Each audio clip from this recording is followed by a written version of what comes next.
The other time I was in corridors such as these was in the Brittain mental hospital in Montreal. I was visiting a friend.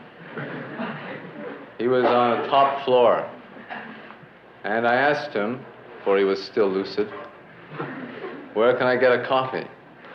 He said, downstairs. That was one of those famous last words. I commenced the descent of similar stone corridors, and I found myself in a kind of arena, which was surrounded by closed doors. It had been a hot afternoon, and I had removed my jacket, as I am wont to do.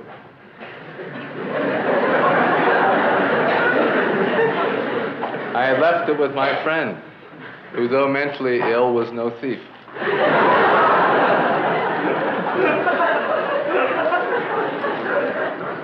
I suspect he wasn't even mentally ill.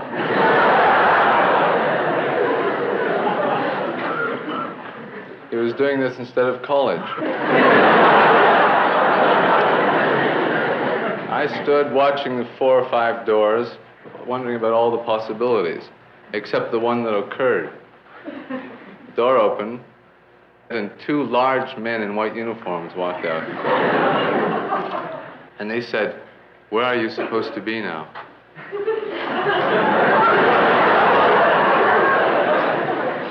I said, "In the cafeteria."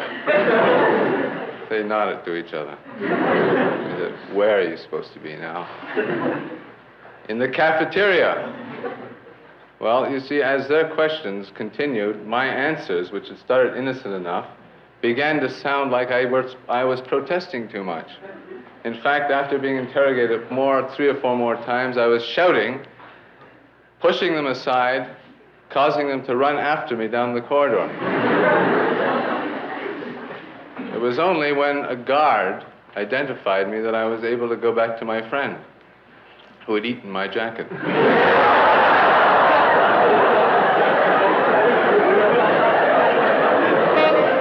Ladies and gentlemen, Mr. Leonard Cohen.